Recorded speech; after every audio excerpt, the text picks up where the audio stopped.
नमस्कार मित्रों, राधे राधे, जय श्री राम, राम राम साहब। कैसे हैं आप सब? उम्मीद है स्वस्थ होंगे, मस्त होंगे। दोस्तों, आप देख रहे हैं एग्जाम पार अब की बार यूट्यूब चैनल और मैं हूं विनोद फौजदार, आपका स्वागत करता हूं इस चैनल पर।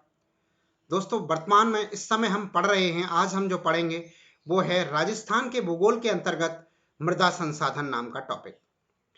और मृदा संसाधन में हम राजस्थान की मृदाओं से संबंधित आज हम टॉपिक को सॉल्व करेंगे। दोस्तों, इससे पहले अगर आपने हमारे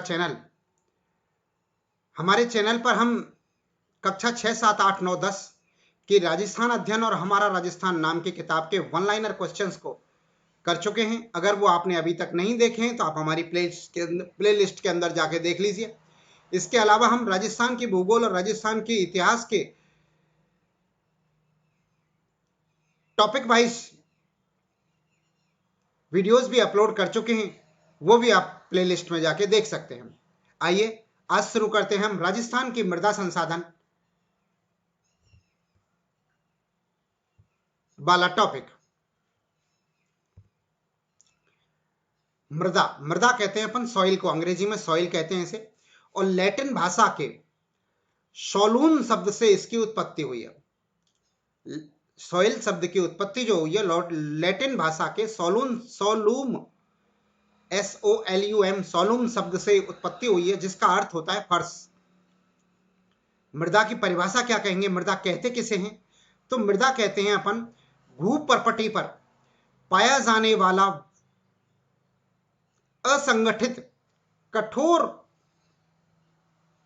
असंगठित कणों का आवरण, जिसका निर्माण भौतिक, रासायनिक, जैविक, मानवीय अथवा मानवीय प्रक्रियाओं एवं पर्यावरणीय परिवर्तनों से होता है, वो मृदा कहलाती है। दोबारा देखें, मृदा क्या होती है?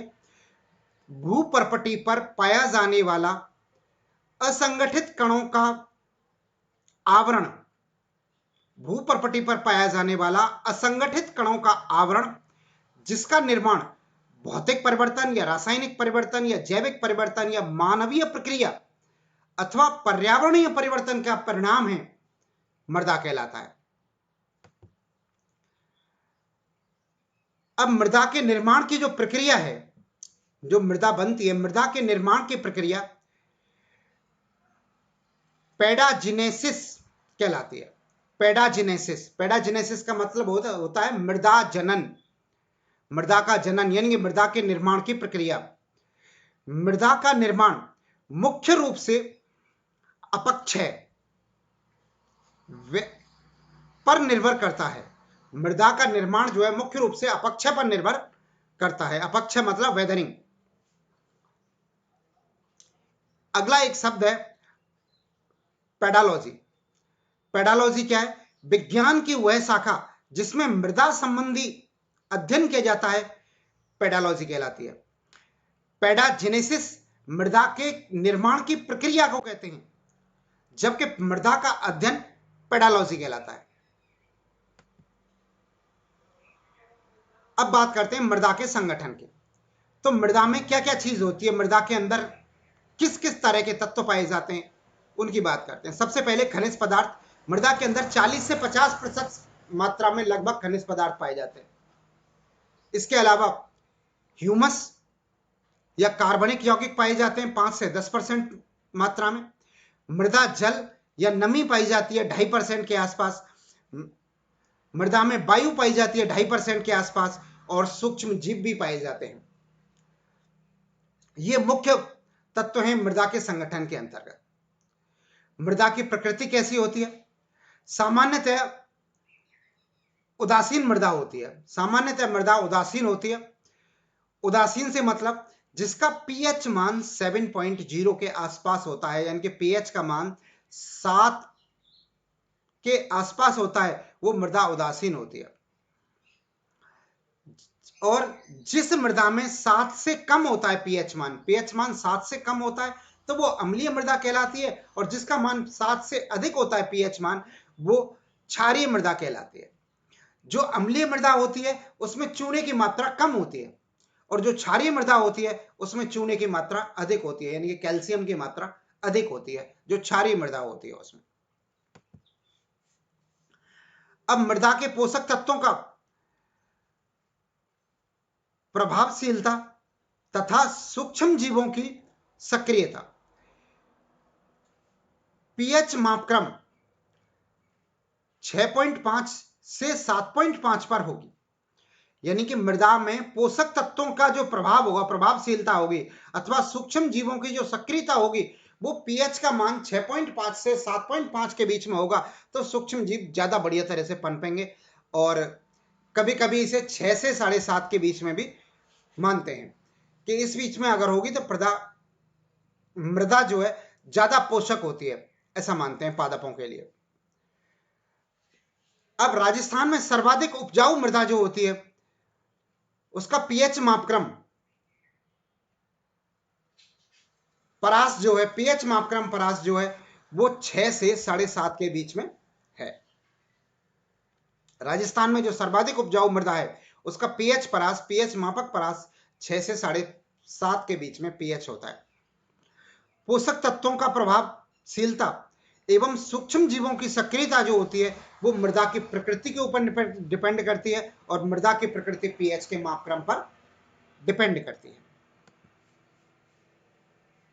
अब बात करते हैं मृदा की विशेषताओं की, कि मृदा की क्या क्या विशेषताएं होती हैं। मृदा अपक्षरण या अपक्षय का परिणाम होती है। मृदा जो है अपक्षय का परिणाम है।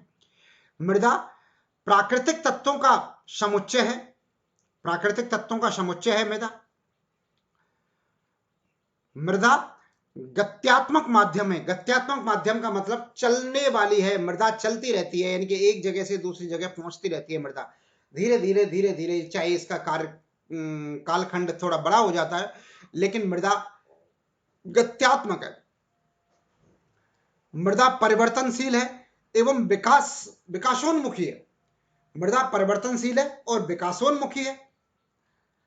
और अगला तथ्य है कि मृदा जो है सैंडी शिल्ट या क्ले जो है, क्ले पाई जाती है मृदा में।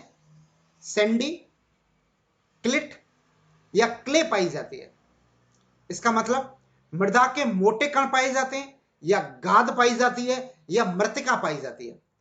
सैंडी कहते हैं मोटे कणों को, स्लिट कहते हैं गाद को, और क्ले कहते हैं मृतिका को। ये मृदा के अंदर तत्व पाए जाते हैं।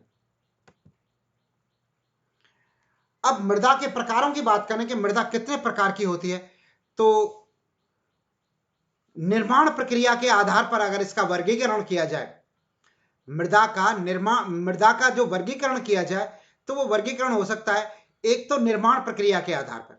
पहला वर्गीकरण हो सकता है निर्माण प्रक्रिया के आधार पर, उत्पत्ति के कारक के आधार पर, कृषि विभाग के आधार पर, कृषि विभाग ने किस तरह से वर्गीकरण किया है, कृषि के उपयोगिता के आधार पर वर्गीकरण हो सकता है, या वैज्ञानिक आधार पर वर्गीकरण हो सकता है। मृदा का जो वर्गीकरण करें तो मृदा का वर्गीकरण 4-5 तरह से अपन नॉर्मली पढ़ते हैं। एक तो निर्माण प्रक्रिया के आधार पर, वैज्ञानिक आधार पर, उत्पत्ति के कारक के आधार पर, कृषि के उपयोगिता के आधार पर, और कृषि विभाग के आधार पर। अब बात करते हैं हम भारतीय कृषि अनुसंधान परिषद। भारतीय कृषि अनुसंधान परिषद, जिसका मुख्यालय नई दिल्ली में है, ने मृदा को 8 भागों में वर्गीकृत किया है। भारतीय कृषि अनुसंधान परिषद नई दिल्ली, जिसकी स्थापना 1956 में की गई, मृदा के भौगोलिक वितरण के आधार पर, मृदा के भौगोलिक वितरण के आधार पर और निर्माण प्रक्रिया के आधार पर मृदा को 8 भागों में बांटा गया है। मृदा की निर्माण प्रक्रिया और भौगोलिक वितरण के आधार पर मृदा को 8 भागों में बांटा है भारतीय कृषि अनुसंधान परिषद नई दिल्ली द्वारा। वो 8 प्रकार कौन कौन से हैं? पहला है जलोढ़, काली मृदा, लाल पीली मृदा, पर्वतीय मृदा, रेतीली बलुई मृदा, लवणीय या क्षारीय मृदा, और 7वीं है लेटेराइट, और 8वीं जैविक मृदा। इन 8 भागों में बांटा है। इसमें से राजस्थान में केवल 6 तरह की मृदा पाई जाती है: जलोढ़, काली, लाल पीली, पर्वतीय मृदा, रेतीली बलुई मृदा और लवणीय और क्षारीय मृदा। ये 6 प्रकार राजस्थान में पाए जाते हैं। इनके अंतर्गत लेटेराइट और जैविक मृदा ये राजस्थान में नहीं पाई जाती हैं। राजस्थान के अंदर इस तरह की दो मृदाएं नहीं पाई जाती हैं और इन्होंने जो भारत को संदर्भ में रख के ये 8 भागों में बांटा था भारतीय कृषि अनुसंधान परिषद ने। अब बात करते हैं जलोढ़ मृदा की। सबसे पहले एक एक करके अपन बात करते हैं। सबसे पहले जलोढ़ मृदा की बात करते हैं। तो दोमट मृदा या कॉप मृदा या कछारी मृदा भी इसको कहते हैं।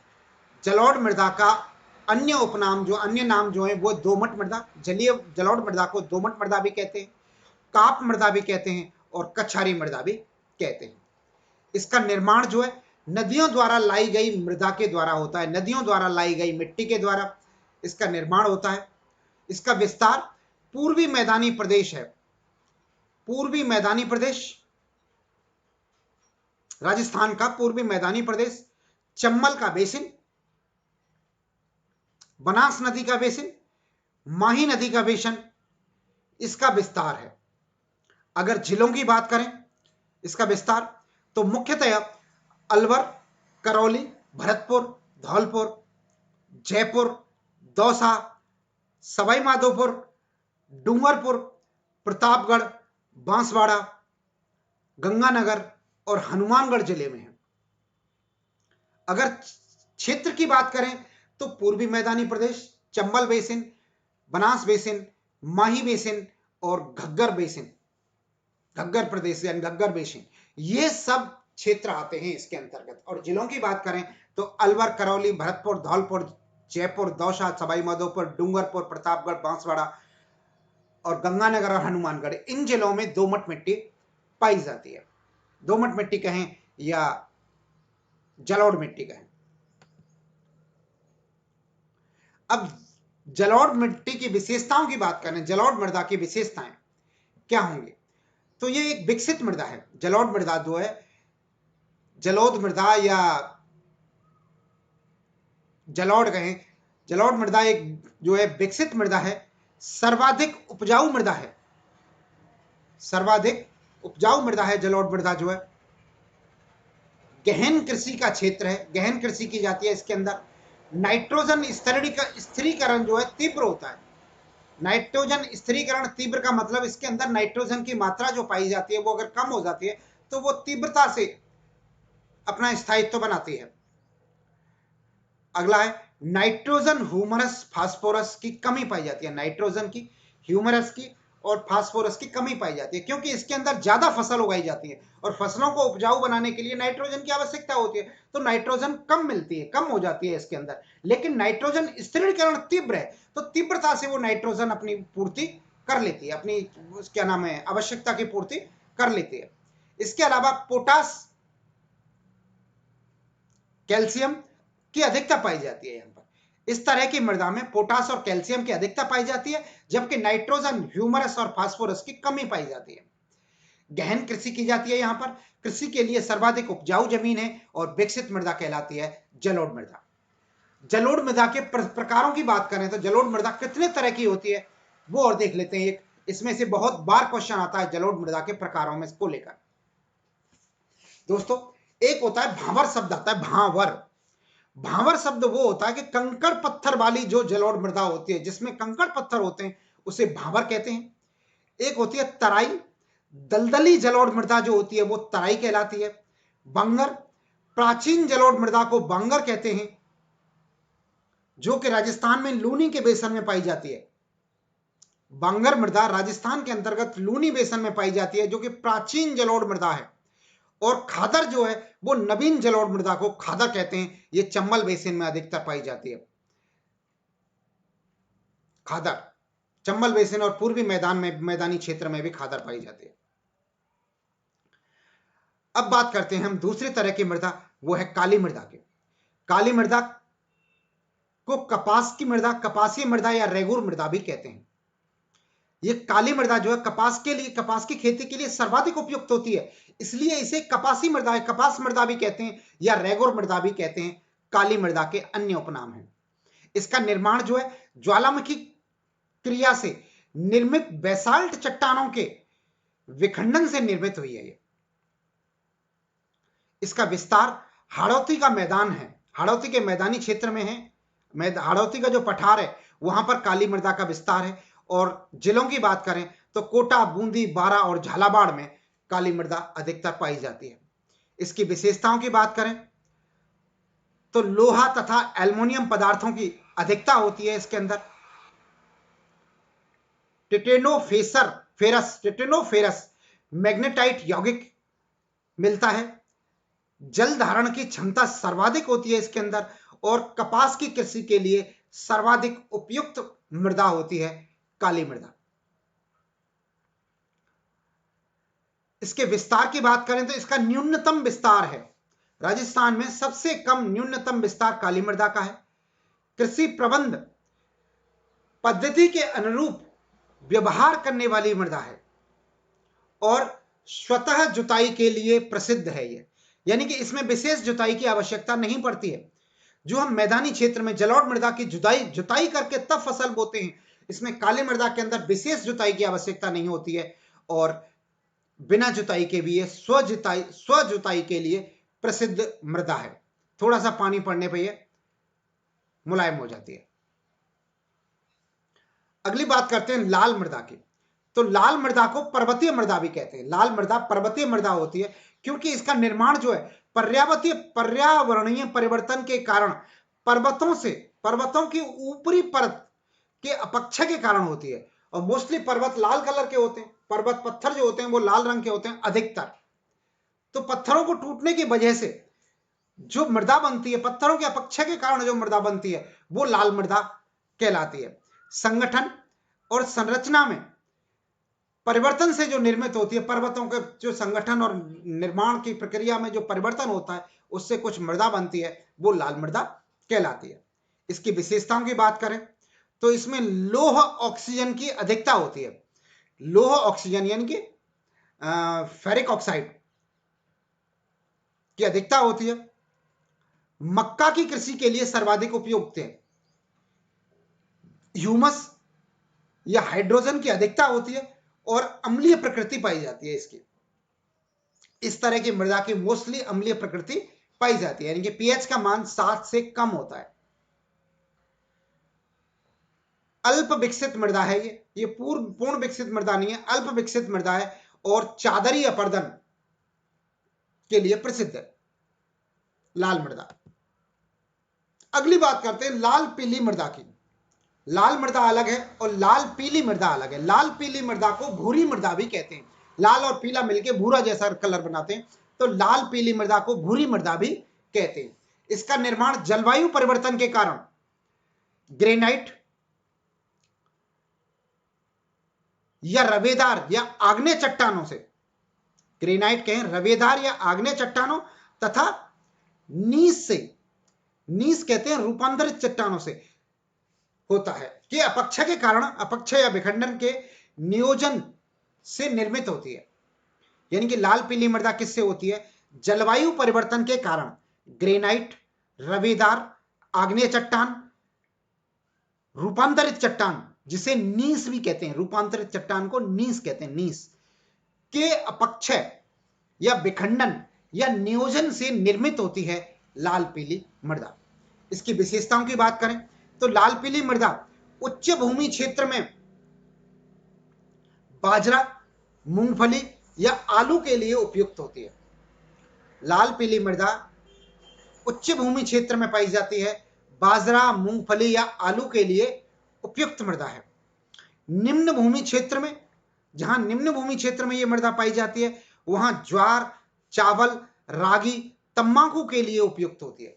यानी कि यह मृदा अगर उच्च क्षेत्र में पाई जाए, यानी कि रेगिस्तान से जैसा बन रहा हो, ऊंची उठी हुई भूमि पे यह मृदा हो, तो वहां पर यह बाजरा, मूंगफली और आलू के लिए उपयुक्त है। लेकिन यह निम्न क्षेत्र में पाई जाए, यहां पानी का भराव हो सकता है, निम्न क्षेत्र में पाई जाए, तो वहां पर ज्वार, चावल, रागी और तंबाकू के लिए सर्वाधिक उपयुक्त मृदा होती है लाल पीली मृदा। अब बात करते हैं रेतीली बलुई मृदा की।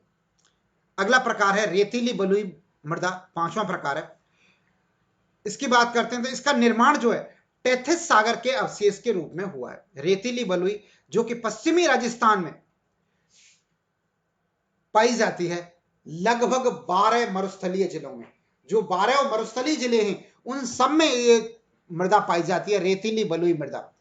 अगर एक जिला पूछें और सर्वाधिक उसका विस्तार पूछें तो जैसलमेर में सर्वाधिक विस्तार है रेतीली बलुई मिट्टी का। लेकिन ये पूरे पश्चिमी राजस्थान में यानी कि 12 मरुस्थलीय जिलों में इसका विस्तार है, पाई जाती है। विशेषताओं की बात करें तो सर्वाधिक विस्तार है इसका, सबसे न्यूनतम विस्तार काली मिट्टी का था और सर्वाधिक विस्तार रेतीली बलुई मिट्टी का है।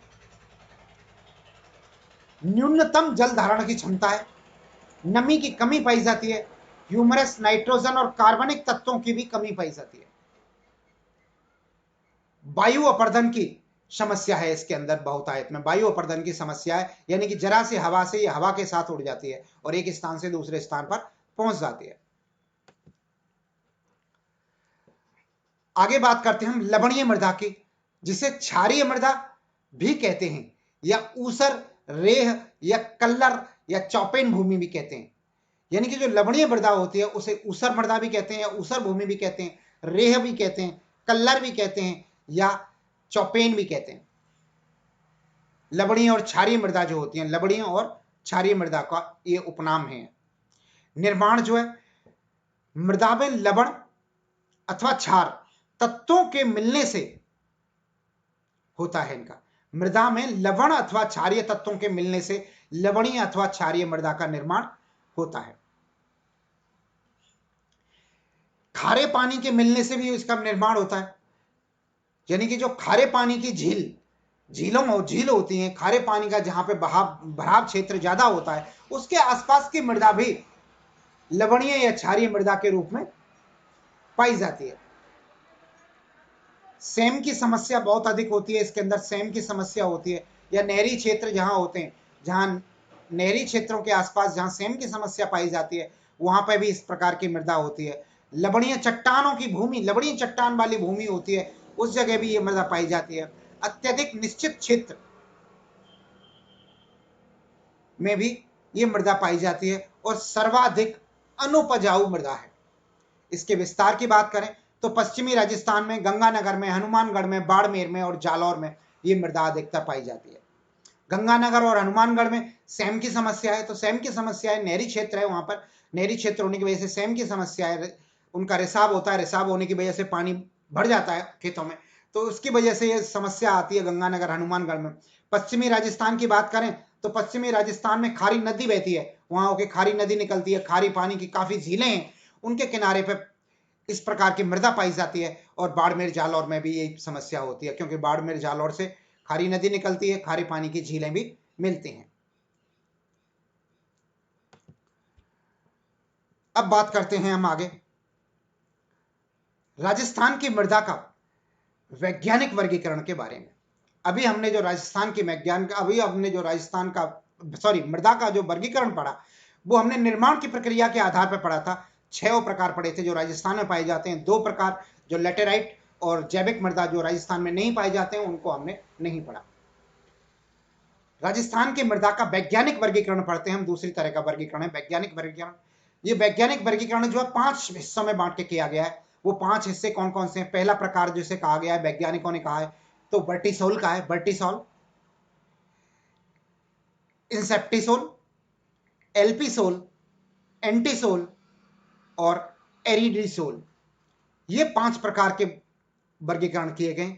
सन 1975 में मृदा संरक्षण विभाग द्वारा, मृदा संरक्षण विभाग यूएसए का विभाग, यूएसए का डिपार्टमेंट है मृदा संरक्षण विभाग, जिसकी स्थापना 1975, जिसने 1975 में मृदा का बृहद वर्गीकरण की योजना बनाई थी, बृहद मृदा वर्गीकरण की योजना बनाई।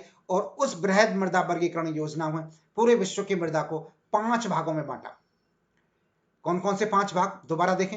वर्टिसोल, इंसेप्टिसोल, एल्फिसोल, एंटीसोल और एरिडिसोल। एक एक करके सबके बारे में हम बात करते हैं। दोस्तों सबसे पहले हम बात करते हैं एंटीसोल मृदा की। एंटीसोल मृदा जो है पश्चिमी राजस्थान में पाई जाती है और मोस्टली दक्षिणी हिस्से में, पश्चिमी हिस्से में, पश्चिमी राजस्थान के अंदर ये मृदा पाई जाती है। और राजस्थान में सर्वाधिक विस्तार है इस मृदा का। शुष्क एवं अर्धशुष्क इलाकों में ये मृदा पाई जाती है। 61.11% हिस्से पर, जो कि पश्चिमी राजस्थान फैला हुआ है, इस तरह की मृदा पाई जाती है। दूसरी मृदा की बात करते हैं, एरिडीसोल। एरिडीसोल मृदा होती है, ये भी शुष्क जलवायु के अंदर पाई जाती है। ऐसे क्षेत्रों में पाई जाती है जहां 10 सेंटीमीटर से कम वर्षा होती है।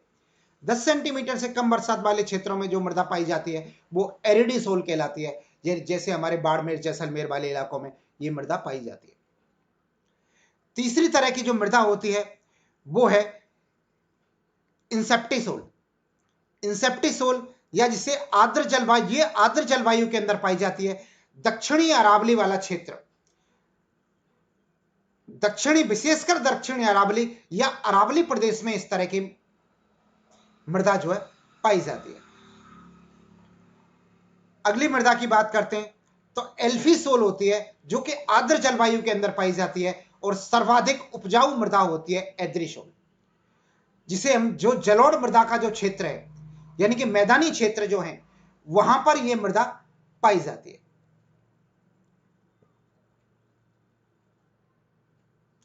मोस्टली पूर्वी और मध्य राजस्थान के अंदर इस तरह की मृदा पाई जाती है एल्फीसोल, जहां की उपजाऊ भूमि ज्यादा है, मैदानी क्षेत्र ज्यादा है।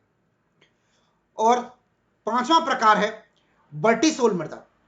बर्टिसोल मृदा हाड़ौती के पठार में पाई जाती है, जो कि जिलों की बात करें तो कोटा, बूंदी, झालावाड़ वाले क्षेत्रों में पाई जाती है। अति आर्द्र जलवायु जहां पे होती है वहां पर इस प्रकार की मृदा पाई जाती है। एक बार दोबारा से देख लें इनको फटाफट।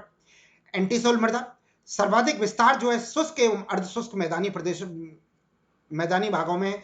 शुष्क एवं अर्धशुष्क का मतलब राजस्थान, पश्चिमी राजस्थान में रेगिस्तानी इलाकों में ये मृदा पाई जाती है। दूसरी बात करते हैं एंटीसोल मृदा की। एंटीसोल मृदा शुष्क जलवायु में पाई जाती है, जहां के 10 सेंटीमीटर से कम वर्षा पाई जाती है। इस तरह के क्षेत्रों में ये मृदा पाई जाती है। इसमें जैसलमेर, बाड़मेर, झुंझुनू, नागौर, जोधपुर, चूरू आदि क्षेत्र में भी ये मृदा पाई जाती है। अगली मृदा की बात करते हैं तो एंटीसोल मृदा होती है, ये आर्द्र जलवायु के अंदर पाई जाती है, दक्षिणी अरावली क्षेत्र में विशेषकर, और पूरे अरावली प्रदेश में भी इस तरह की मृदा पाई जाती है। एल्फीसोल मृदा मैदानी प्रदेशों में पाई जाती है। जलोढ़ मृदा को ही एल्फीसोल मृदा कहते हैं लगभग। सर्वाधिक उपजाऊ मृदा होती है ये। और वर्टिसोल मृदा जो होती है ये हाड़ौती के पठार में पाई जाती है, कोटा, बूंदी, झालावाड़ वाले क्षेत्र में पाई जाती है, यानी कि अति आर्द्र जलवायु वाले क्षेत्रों में इस तरह की मृदा पाई जाती है। ये वैज्ञानिक विश्लेषण है, वैज्ञानिक वर्गीकरण है मृदा का। अब बात करते हैं हम राजस्थान की मृदा को, राजस्थान की मृदा का जो वैज्ञानिक वर्गीकरण है ये तो हम पढ़ चुके हैं।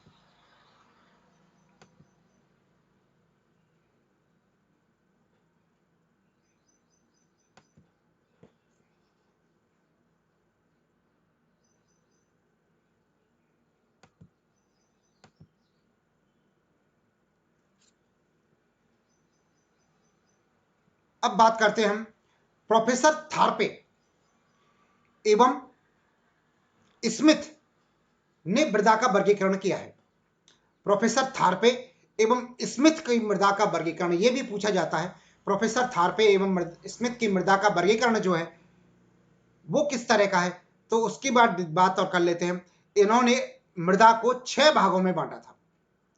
इन्होंने मृदा को 6 भागों में बांटा है। वो 6 भाग कौन कौन से हैं आइए देखते हैं। पहला भाग है पहाड़ी मृदा के अंदर, पहाड़ी मृदा में बांटा है इन्होंने। सबसे पहले पहाड़ी मृदा का बात करिए। पहाड़ी मृदा अरावली पर्वतीय क्षेत्र में जो कि तलैटियों में जो पाई जाती है, अरावली पर्वतीय क्षेत्र या तलैटे में जो पाई जाती है वो पहाड़ी मृदा कहलाती है। दूसरा भाग बांटा है इन्होंने लवणीय मृदा। खारे पानी की झीलों के आसपास पाई जाने वाली मृदा लवणीय मृदा कहलाती है, जिसको प्रोफेसर थारपे एवं स्मिथ ने बांटा है। राजस्थान की मृदा की बात तीसरी मृदा की बात करें तो वो जलोढ़ मृदा है, नदी बेसिन क्षेत्रों में पाई जाती है जलोढ़ मृदा जो है। चौथी मृदा बलुई मृदा है, जो कि पश्चिमी राजस्थान में पाई जाती है, बलुई मृदा। और पांचवी लाल दोमट मृदा इन्होंने नाम दिया, लाल दोमट मृदा, जो कि राजसमंद, उदयपुर, चित्तौड़, प्रतापगढ़, बांसवाड़ा और डूंगरपुर के अंतर्गत पाई जाती है। ये मृदा जो है। छठवीं मृदा की बात करें तो जोधपुर, नागौर, पाली, जालौर, झुंझुनू और सीकर के अंतर्गत पाई जाती है। अगली मृदा भूरी मृदा है जो कि टोंक, सवाई माधोपुर, अजमेर, भीलवाड़ा के अंतर्गत पाई जाती है। और अगली धूसर मृदा या सिरोज मृदा के अंतर्गत इन्होंने बांटा है, वो पाली, नागौर, अजमेर और जयपुर, दौसा के अंतर्गत इस तरह की मृदा पाई जाती है। यानी कि अभी हमने 6 मृदा कह गए थे हम गलती से, कि प्रोफेसर थारपे एम स्मिथ ने मृदा का जो वर्गीकरण किया है वो 8 प्रकार की मृदाओं में किया है। गलती से अभी हम 6 कह गए थे, वो 6 को संशोधन कर लें। मृदा के प्रकार उन्होंने 8 प्रकार में मृदा को बांटा है। निर्माण के आधार पर भी 8 प्रकार होते हैं और प्रोफेसर थोरपे एवं स्मिथ ने भी मृदा को 8 भागों में वर्गीकृत किया है, जबकि वैज्ञानिक आधार पर मृदा को केवल 5 भागों में वर्गीकृत किया गया है। अब कृषि विभाग के वर्गीकरण की बात करें कि कृषि विभाग ने इसका वर्गीकरण कैसे किया है, तो कृषि विभाग द्वारा इसका वर्गीकरण 14 भागों में किया गया है। वो 14 भाग कौन कौन से हैं, आइए देखते हैं उनको एक बार। रेविरिन्ना मृदा, पहला भाग उन्होंने दिया है। रेविरिन्ना मृदा गंगानगर के अंदर पाई जाती है। स्पाइरोजेक्स गंगानगर के अंदर पाई जाती है। जिप्सीफेरस बीकानेर के अंदर पाई जाती है। फेल्सी ब्राउन जैसलमेर और बीकानेर के अंदर पाई जाती है। नॉन कैल्सी ब्राउन जयपुर, सीकर, झुंझुनू, नागौर, अजमेर, अलवर के अंतर्गत पाई जाती है। छठवीं मृदा की बात करें तो लाल लोम मृदा डूंगरपुर, बांसवाड़ा के अंदर पाई जाती है। पर्वतीय मृदा उदयपुर और कोटा के अंदर पाई जाती है। नवीन भूरी मृदा भीलवाड़ा, अजमेर के अंदर पाई जाती है। धूसर भूमि जलोढ़ मृदा नागौर, पाली, जालौर, सिरोही और अजमेर के अंतर्गत पाई जाती है। और नवीन जलोढ़ मृदा अलवर, भरतपुर, जयपुर और जो सवाई माधोपुर के अंदर पाई जाती है नवीन जलोढ़ मृदा जो है। इसके अलावा 11वीं मृदा की बात करें तो पीली भूरी मृदा जयपुर, टोंक, सवाई माधोपुर, भीलवाड़ा और चित्तौड़गढ़ में पाई जाती है। काली मृदा या गहरी मध्यम काली मृदा, काली मृदा भी कहते हैं या गहरी काली मृदा कहते हैं या मध्यम काली मृदा कहें, ये कोटा, बूंदी, बारा और झालावाड़ में पाई जाती है। मरुस्थलीय मृदा जालौर, पाली को छोड़कर शेष पश्चिमी राजस्थान में पाई जाती है। यानी कि जालौर और पाली वाले 2 जिलों को छोड़कर बाकी 10 जिलों में, 10 पश्चिमी राजस्थान के जिलों में पाई जाती है। और मरुस्थलीय एवं बालुका स्तूपों की बात करें तो जैसलमेर, बाड़मेर और बीकानेर, जोधपुर के अंतर्गत ये पाए जाते हैं। ये 14 प्रकार हैं जो कि कृषि विभाग ने विभाजित किए हैं। अगला बात करते हैं हम कृषि की उपयोगिता की। कृषि के उपयोगिता के उपलब्ध में कृषि में उपयोगिता या उपलब्धता की प्रधानता के आधार पर जो वर्गीकरण किया गया है वो 9 भागों में वर्गीकृत किया गया 9 भागों में। कृषि की उपयोगिता के आधार पर कहें या उपलब्धता के आधार पर कहें या प्रधानता के आधार पर कहें तो इसको 9 भागों में बांटा गया है। पहला भाग है रेतीली मृदा जो कि पश्चिमी राजस्थानी प्रदेश में पाई जाती है। इसे रंग के आधार पर 4 अलग अलग भागों में बांटा गया है। इसे भी रेतीली मृदा को भी रंग के आधार पर 4 अलग अलग भागों में बांटा गया है। वो कौन कौन से? रेतीली बलुई मृदा, दूसरा है लाल रेतीली मृदा, तीसरा है पीली भूरी रेतीली मृदा और चौथा है खारी मृदा। दोस्तों रेतीली बलुई मृदा जो होती है वो गंगानगर, बीकानेर, जैसलमेर, बाड़मेर, जोधपुर, चूरू आदि इलाकों में पाई जाती है। लाल रेतीली मृदा की बात करें तो जोधपुर, नागौर, पाली, जालौर, झुंझुनू, चूरू आदि इलाकों में पाई जाती है। पीली भूरी रेतीली मृदा की बात करें नागौर, पाली में पाई जाती है। और खारी मृदा की बात करें तो जैसलमेर, बीकानेर, बाड़मेर, नागौर निम्न भूमि क्षेत्र में पाई जाती है।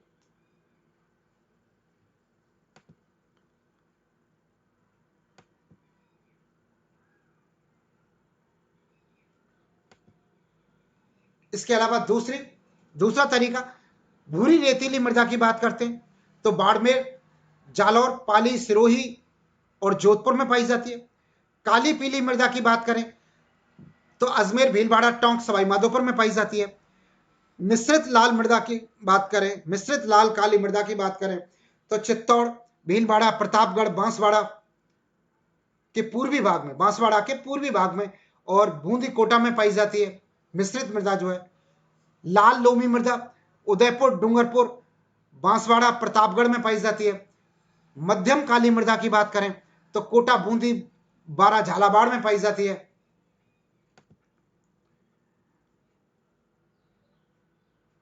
और आगे है जलोढ़ मृदा, अलवर, भरतपुर, धौलपुर, करौली, दौसा, जयपुर आदि जिलों में पाई जाती है। भूरी रेतीली मृदा या कछारी मृदा कहें, भूरी रेतीली मृदा या कछारी मृदा गंगानगर में, गंगानगर के मध्य में पाई जाती है। उत्तरी अलवर और भरतपुर वाले हिस्सों में भी पाई जाती है भूरी रेतीली मृदा। लवणीय मृदा अत्यधिक सिंचित वाले सिंचित क्षेत्रों में, अत्यधिक सिंचित क्षेत्र जैसे बाड़मेर, जालौर, गंगानगर, हनुमानगढ़, बीकानेर, नहरी क्षेत्रों में पाई जाती है लवणीय मृदा। तो दोस्तों ये था हमारी मृदा का वर्गीकरण। एक बार हम दोबारा से रिवीजन के तौर पे इसको देख लेते हैं। इसमें क्या है, थोड़े से शब्दों का अंतर है, शब्द थोड़े से टिपिकल भी आते हैं, कई बार इधर उधर के शब्द आ जाते हैं। तो एक बार हम इसे दोबारा से 2 मिनट के अंतर्गत फिर से रिवीजन कर लेते हैं इसका। राजस्थान की मृदाओं का वर्गीकरण करते हैं। तो राजस्थान की मृदा जो है लैटिन भाषा के सोलूम शब्द से बनी हुई है, जिसका अर्थ होता है मृदा। मृदा की परिभाषा की बात करें तो भूपरपट्टी पर पाया जाने वाला असंगठित कणों का आवरण जो है, जिसका निर्माण भौतिक, रासायनिक, जैविक या मानवीय प्रक्रिया और पर्यावरणीय परिवर्तन से होता है, मृदा कहलाती है। मृदा के निर्माण की प्रक्रिया को पेडाजेनेसिस कहते हैं। मृदा के निर्माण की प्रक्रिया को पेडाजेनेसिस कहते हैं, जबकि पेडालॉजी विज्ञान की वह शाखा है जिसमें मृदा का अध्ययन किया जाता है, पेडालॉजी कहलाती है। और पेडाजेनेसिस मृदा के निर्माण की प्रक्रिया कहलाती है। मृदा का जो निर्माण होता है वो मुख्य रूप से अपक्षय के कारण होता है, वेदरिंग के कारण होता है मृदा का निर्माण। इसके बाद मृदा के संगठन की बात करें तो इसमें खनिज पदार्थ पाए जाते हैं, ह्यूमरस पाया जाता है, कार्बनिक यौगिक पाए जाते हैं, मृदा में जल पाया जाता है, वायु पाई जाती है और सूक्ष्म जीव भी पाए जाते हैं। मृदा की प्रकृति की बात करें, मृदा सामान्यतः उदासीन होती है, लेकिन जिसका उदासीन मृदा उसे कहते हैं जिसका पीएच 7 होता है, लेकिन 7 से कम पीएच वाली मृदा को अम्लीय मृदा और 7 से अधिक पीएच वाले को क्षारीय मृदा कहते हैं।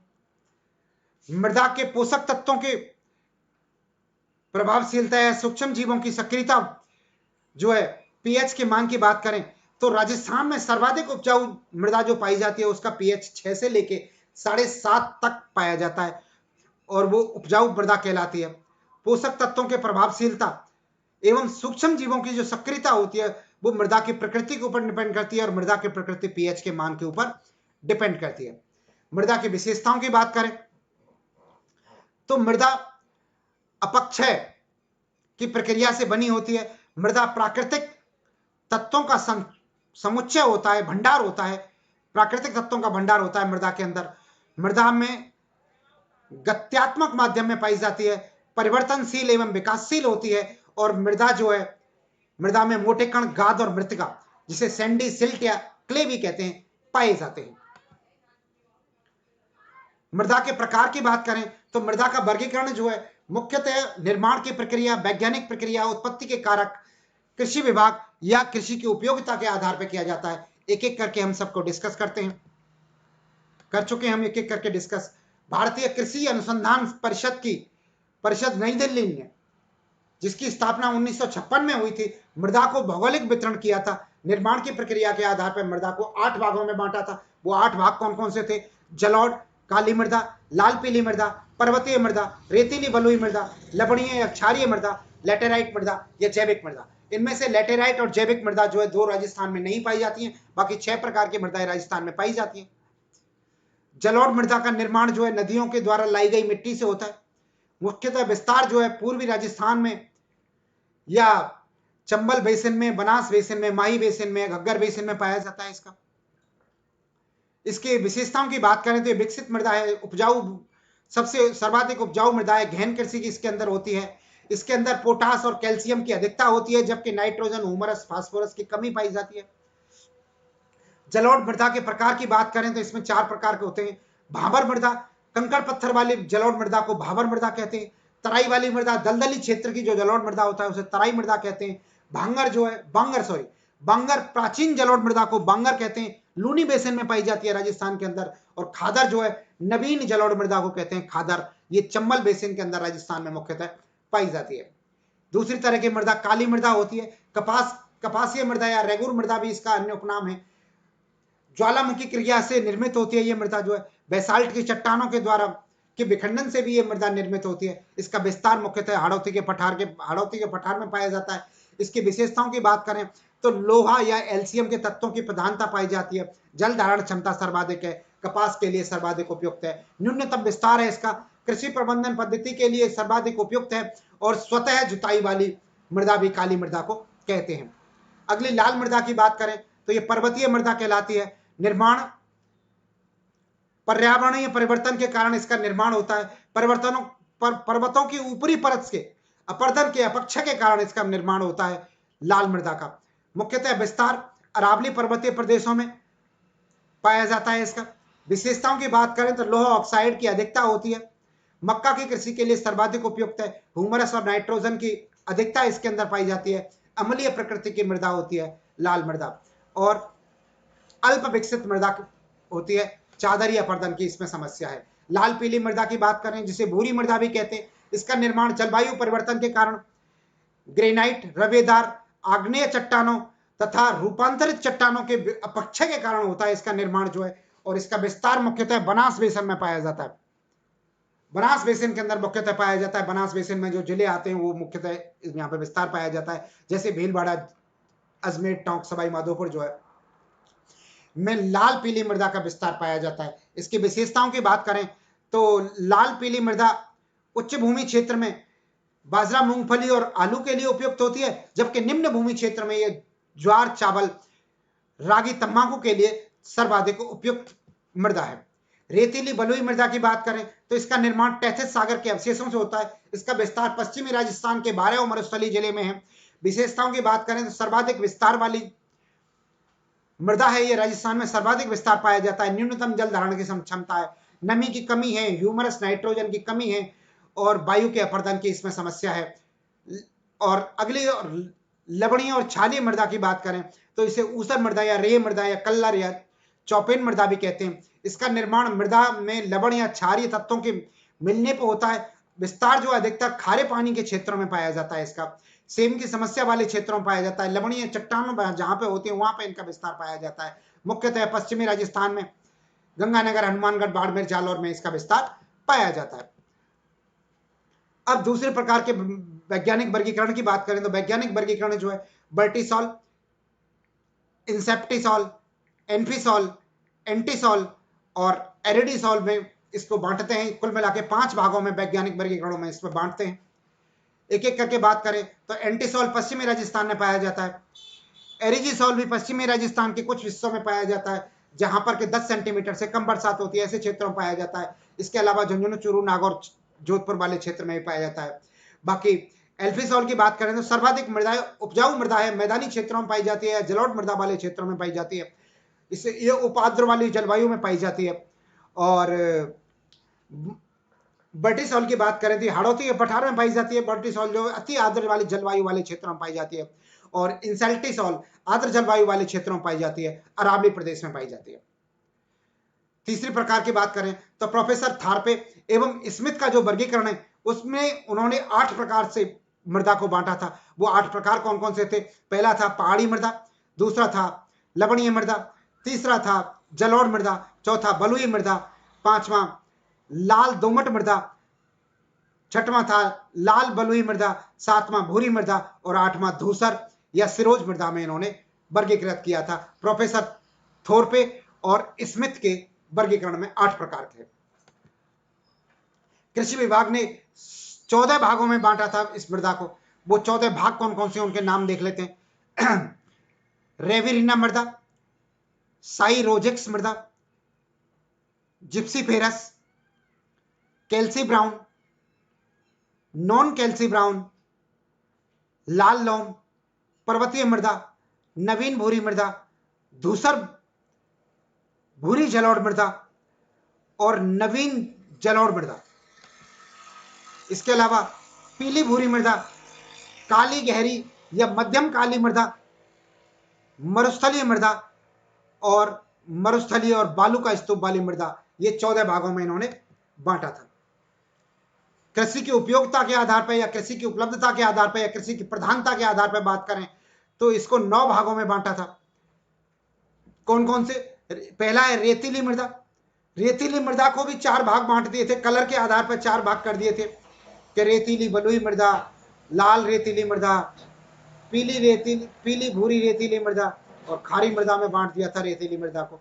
दूसरा प्रकार है इसका भूरा रेतीली मृदा, तीसरा लाल पीली मृदा, चौथी मिश्रित लाल मृदा, फिर लाल लोमी मृदा, मध्यम काली मृदा, जलोढ़ मृदा, भूरी रेतीली मृदा और लवणीय मृदा। ये 9 भागों में बांटा था प्रधानता के आधार पर। तो दोस्तों ये था हमारा मृदा का वर्गीकरण, राजस्थान की मृदा का वर्गीकरण। आपने हमें इम्तिनान से सुना, हमारा वीडियोस देखा, इसके लिए आपको बहुत बहुत धन्यवाद। और आपसे एक निवेदन, अगर आपने हमारा चैनल अभी तक सब्सक्राइब नहीं किया हो तो आप हमारे चैनल को सब्सक्राइब कर लें, साथ ही बेल आइकन को भी दबा दें। धन्यवाद।